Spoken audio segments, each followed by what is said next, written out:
Cindy Erics here with Erics Environmental Consulting, and I wanted to share some information with you. Your remediator received your mold protocol report, and I wanted to share some information about the report and the remediation process. Sometimes people have a little bit of a hard time understanding, but we really, really strive here at Erics Environmental to bring you a report that's very understandable. So I'm going to take you through the report real quick as I can. You know, the first page essentially has a picture of your property on the front and the address. And the next page is going to have some information about the conditions at the time of inspection, perhaps the outside temperature and humidity, the inside temperature and humidity. And sometimes we find elevated humidity in the home where we'll usually try to put that in red and make a comment next to it that says too high if it's too high.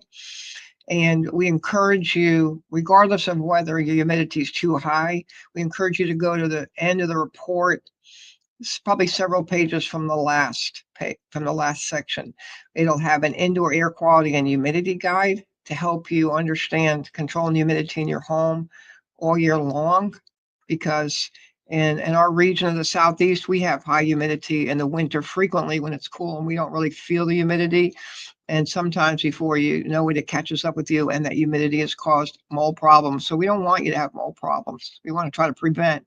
And you could go to my website or my YouTube channel. The website's indoorairqualitymatters.com, and you can there's a bunch of videos on there to just educate you about different aspects of mold remediation, prevention, so forth. We're big on prevention, right? We really want to help to prevent. So you'll have the conditions, some disclaimer there about that we don't move furniture. We don't, because there's too much liability. If we move something and it breaks, then we're responsible for fixing it. Okay. And so if anything needs to be removed, then it needs to be removed by you or your contractor. A lot of times that would involve heavy couches, or because we don't want to move things that'll scrape the floor and damage the floor either, right? Even if they're light. So, but appliances, refrigerator, dishwasher, washer, dryer, uh, things like that, right? So the next section, you're going to have an inspection summary, and that's just going to tell you like generally what we saw, and then we'll integrate a little bit of the labs with it. So if there were some really bad molds in some of those locations where we observed things, then we'll mention that in that location also. And we'll also generally be commenting here about some of those things that we observed that are going to have to be remediated, removed, cleaned, etc. And so the next section is going to be your testing. So we almost always will swab test, and additionally we'll do air quality testing in an air sample. It's not reliable, which is why we do the swabs. Okay, so we take surface samples around the house of your HVAC return to see. We're basically looking for heavy accumulation of common mold spores or the water damaged building molds that are very, very nasty and toxic, and you don't want to have any of those in your building.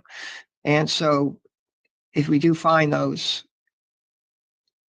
if we find the common molds in high numbers, then that would warrant having the system cleaned.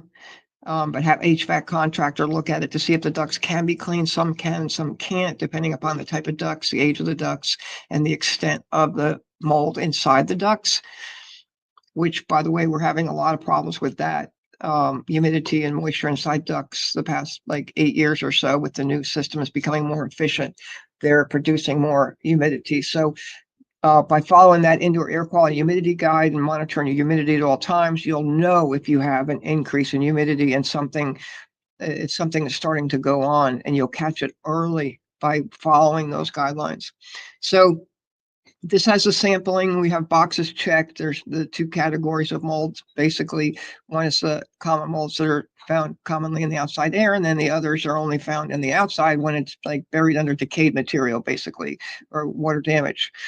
So The next page would be your mold remediation protocol page, and this will describe what containment is.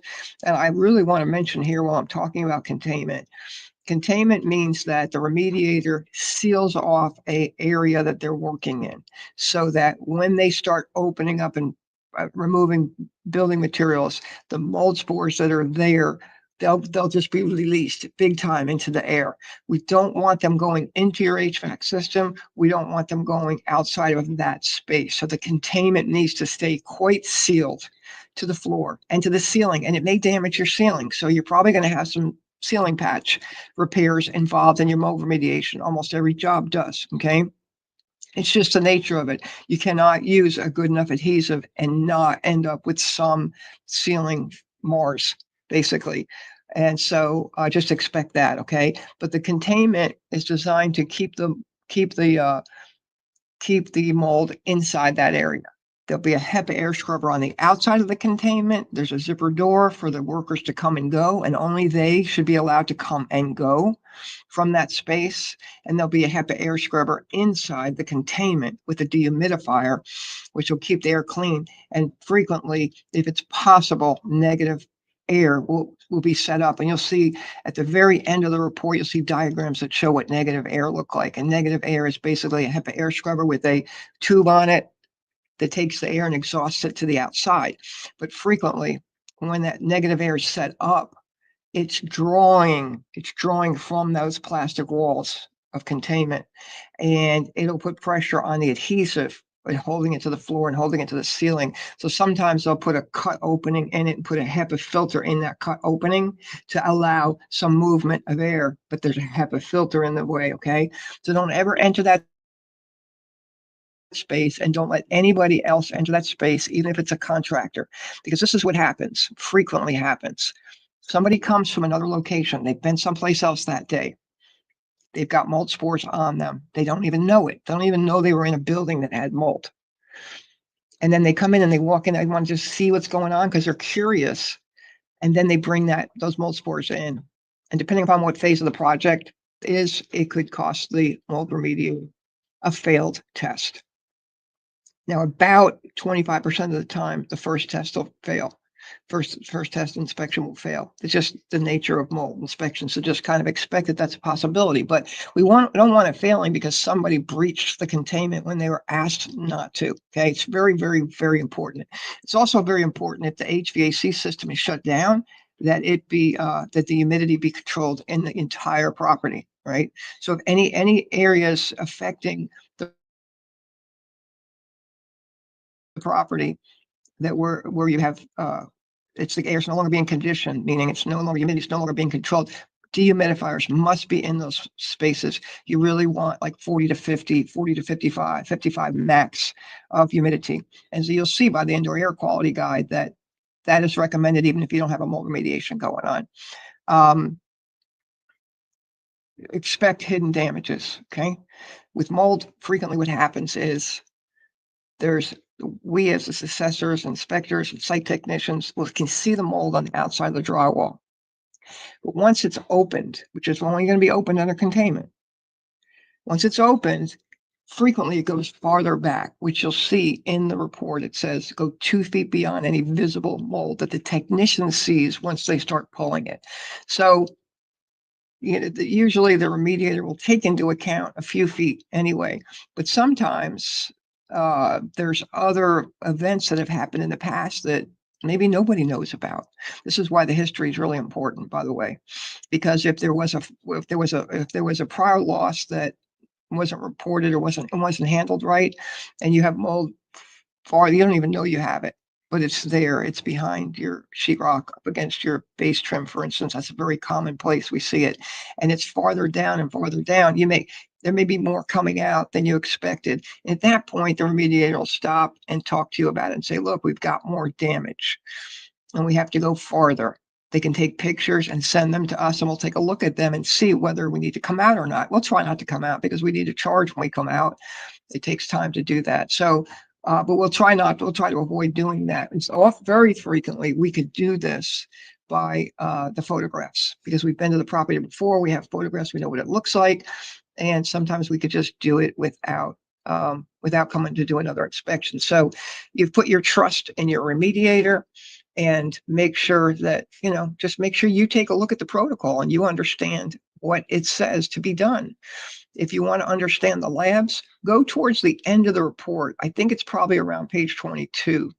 Give or take. Sometimes it's page numbers change based on how much detail and how many pages we take up and the observations and things like that. So just take a look back there at the expected, like what we expect when we come back to inspect it and test it before any new building materials have been installed, before the equipment's pulled. Have air scrubbers and dehumidifiers need to stay on site until we've come, inspected, tested, made sure all the mold's gone, sent the samples to the laboratory, and given you a written report of clearance saying it's good to go. You can take down those barriers because we don't want to cross-contaminate your home. Okay, so take a look towards the end of the report. Like I said, around page 22, the expectations. You're going to see that, no Chatomium, Stachybotrys, Mammalia, Fusarium, Trichodoma, Alternaria. Those are the water damaged building molds.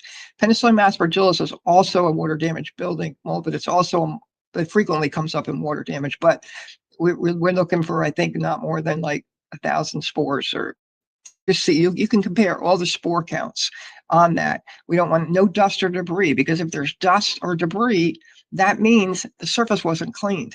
Mold spores settle in dust and debris.